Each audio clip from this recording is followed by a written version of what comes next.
Rock in the 2000s wouldn't have been the same without them. Amy Lee, Hayley Williams, and Avril Lavigne. Three women who redefined an entire music era. But what did rock need them, and do we still need them today? Spoiler alert, yes we do. Let's rewind and rediscover how important they were for the genre.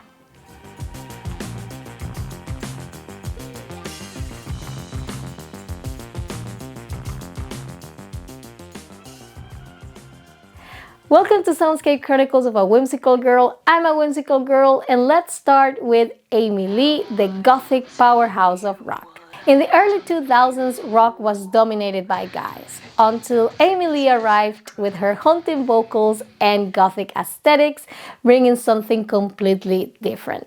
Evanescence was the first mainstream female-fronted Gothic metal band to break into the rock charts, and their album Fallen from 2003 sold over 17 million copies, making them one of the biggest bands of the decade, winning 2 Grammys and proving to everyone that women could dominate the alternative scene.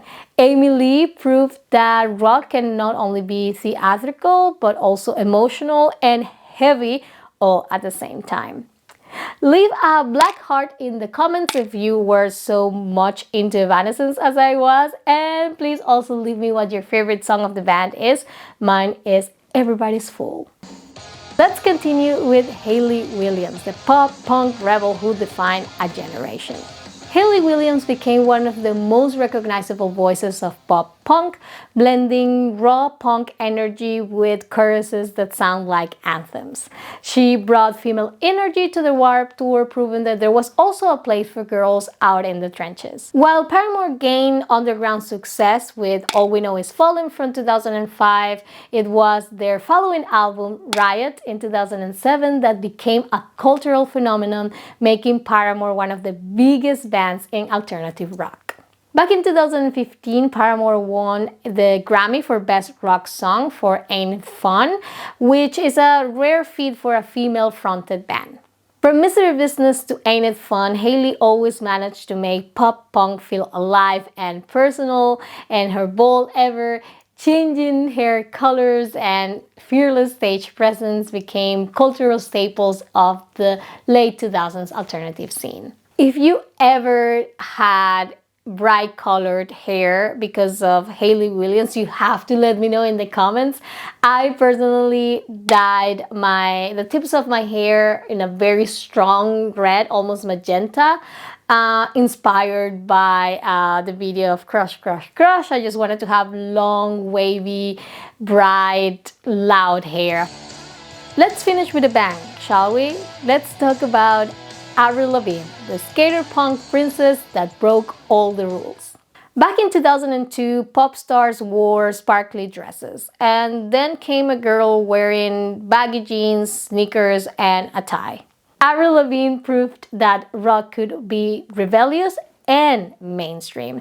Her debut album, Let Go, from 2002, sold over 16 million copies, making her the most successful female rock artist of the early 2000s. She made it cool to be different. I remember the first time that I saw an Avril Lavigne's music video, I was struck by her entire persona. I was around 11 at the time, and I had never seen a girl being such a badass. For me, the most striking thing was, of course, her clothing. The combination of cargo shorts, long striped socks, and Converse was the craziest thing that I had ever seen until then. And it completely changed the way I understood how girls could look like. I think it's fair to say that not only Avril Lavigne's look, but also her entire attitude opened the door for future pop punk artists like Olivia Rodrigo or Willow. Let me know in the comments what was your favorite Avril Lavigne signature look item. Mine is definitely the tie. I don't know, for me it was so cool that a girl was wearing a tie. And I even tried to incorporate a tie to my look as a teenager, but I couldn't pull it off. But let me know what your favorite is, and maybe we can cosplay as Avril Lavigne to the next Warped Tour. Fast forward to today, what does the rock scene look like for women? Okay, there is still a lot of space to take, but I do think there are certain artists that are doing a great job for female representation within the scene. If we go to the most mainstream layer, we have someone like Olivia Rodrigo, who I think is really interesting how she has managed to come from the Disney bubble to a more pop punk persona and sound. I do think she has really good songs that have this very genuine and organic alternative sound that I really appreciate. I might not be like the biggest Olivia Rodrigo fan, but I do appreciate that she is in a way becoming the face of female pop punk nowadays, and that girls have someone to look up to. I think that if I was a teenager right now, I would like to be like Olivia Rodrigo, for example.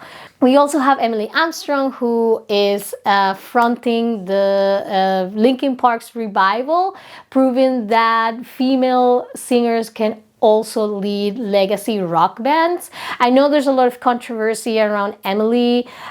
I personally love that she's part of the band. I love her attitude, I love her voice, and I love what she brings to Linkin Park sound. And I think she's also a badass, and I think she's one of the biggest, most important representatives of female voices in the rock scene.